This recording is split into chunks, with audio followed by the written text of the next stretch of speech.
this one, it's freaking Friday. It's TGIF. That's what it is. It's TGIF, guys. It's thank God it's Friday. We've had a good week this week. Been on the road every day this week. This hasn't happened in a long time. Every day, all week long. You guys try and guess how many freaking Ks we've done this week.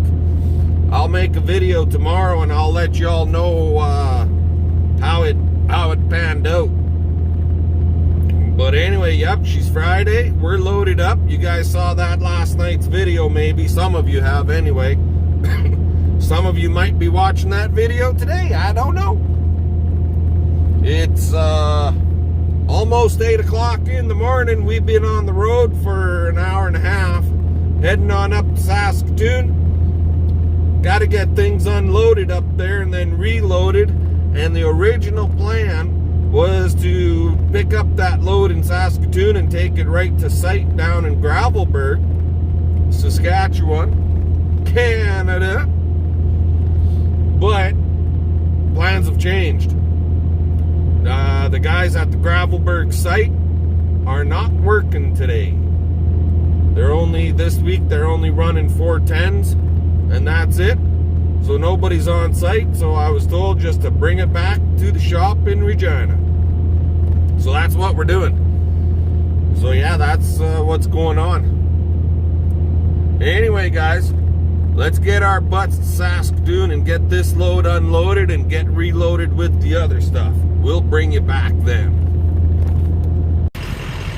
Alrighty, guys, well, we're here at Dam again. Got her all unstrapped. Got the tags all installed. We're just waiting for the forklift guy to come and unload me. He's busy down in the other yard loading a couple trailers down there. So we got to get this stuff unloaded and then reload with some more stuff similar to this right here. And that's going back to Regina. And so here's a guy in his truck. He runs around Saskatoon doing basically the same thing. And so that was him walking over there. He just subscribed. So that's nice. But I've known this guy for a number of years now, past 6 years or so. So anyway, yeah, we're just waiting on Brando to get over here and get us unloaded and reloaded so we can get the heck back home and get things done over there. So we'll talk to you later. There we go. We are loaded up and getting ready to take off. So not much of a load going home, only a couple thousand pounds. I think I'm going to throw a flag on the back end. All strapped down. We'll get a flag on the back end and we'll get the heck out of here. Well, hey guys, yeah, we're still on the road. So I got thinking, maybe I should try doing a little bit of a story thing here about when a buddy of mine and I were on our way home from Saskatoon it was actually, would have been like the 9th of July. Today's the 10th. It was a Thursday, I know that. About 6.5 years ago, 7 years ago, I was driving a black Ford Dually, pulling a gooseneck trailer, hauling all of the steel out of Dam Galvanizing Saskatoon for the helipad, helicopter pad, rooftop pad for the General Hospital in Regina. And it was a evening run, so to speak.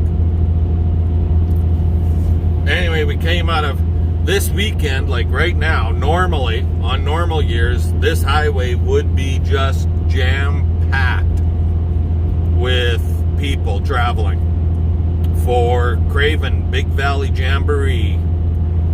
Like that little town of Craven would become a freaking average city for Saskatchewan, a large city.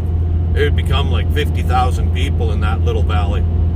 But anyways, so my buddy Kyle and Kyle came with me for the ride that night. We're on our way home, and we're loaded up. We got 17,000 pounds on the trailer. We're loaded up. We're giving her home. We're doing about a $112, $115 kilometers an hour. And this friggin' purple Dodge pulling this old friggin' camper passes us, and then they get past us and they slow right down. I gotta pull over, and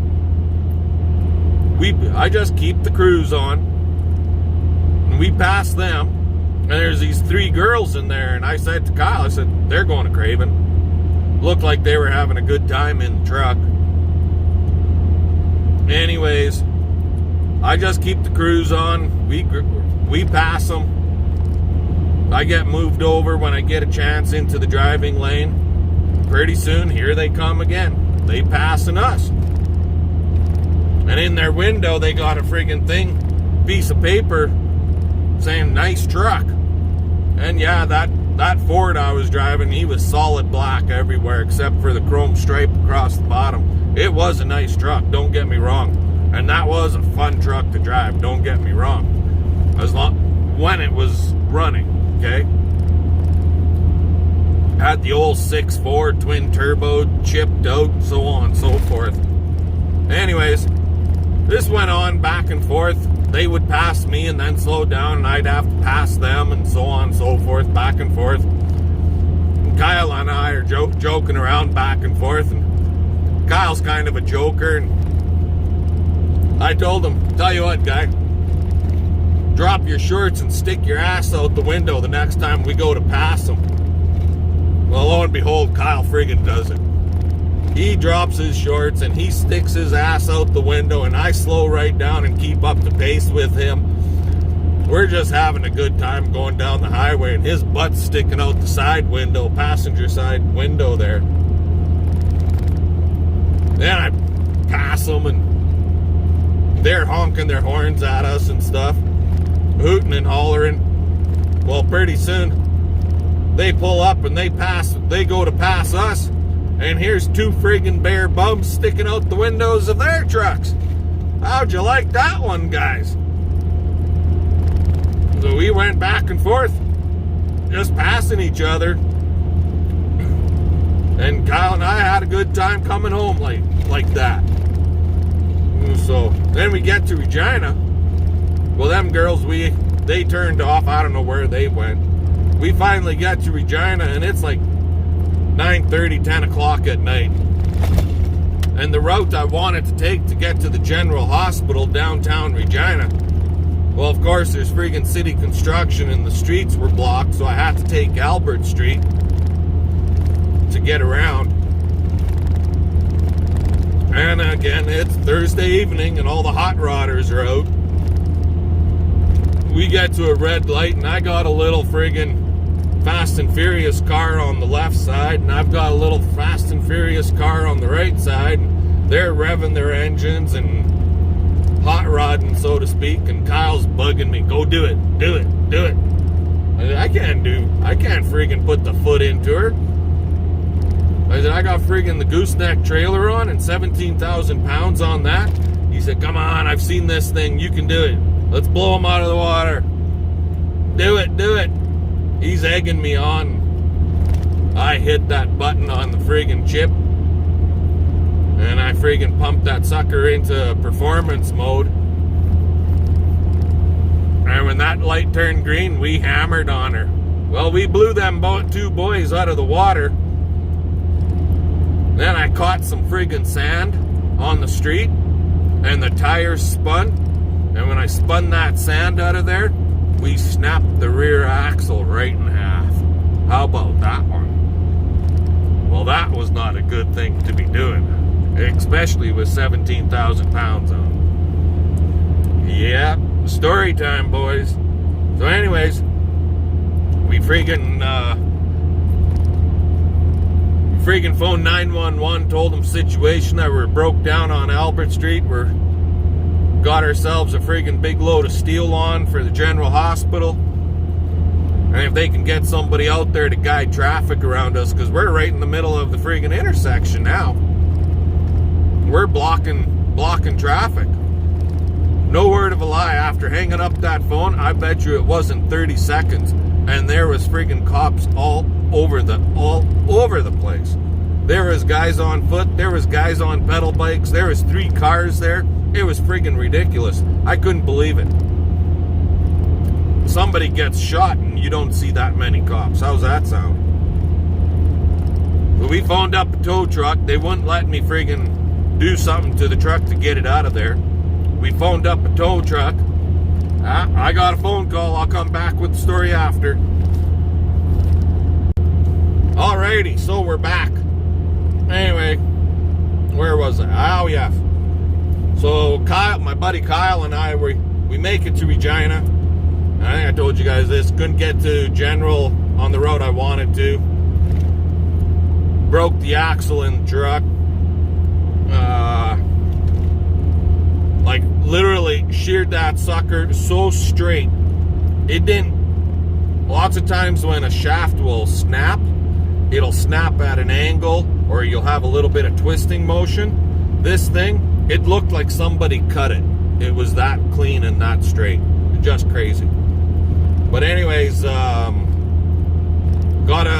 all the cops there, they wouldn't let me do anything to the truck to try and get it out of there myself. So of course we had to hire a tow truck to pull me off the street. Got me pulled off into a parking lot around the corner right there. And paid his ass. Like we didn't go, I don't know, maybe 50 yards. And it was basically $90. We're just freaking nuts. But anyway, paid him. He left, slipped it into 4-wheel drive, drove the truck to the hospital, unhooked the trailer so the guys could unload it at 5 a.m. and drove home. Simple as that.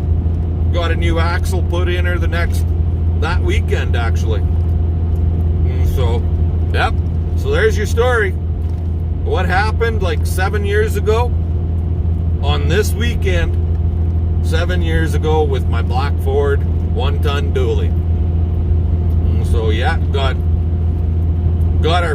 mooned on the way home and then busted the truck. And oh yes, I'm sure in the next video, I'm sure the wife will have something to say about when we broke the axle in the truck.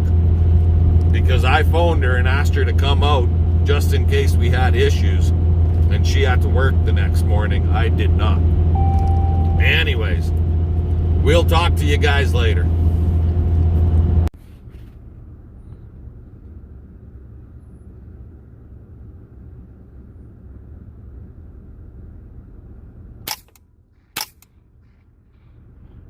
Did you get him? No. And what are you shooting at? Dirt. Why do you keep shooting? Fuck you, fucker. And with that, guys, thumbs up, and we'll catch you next time.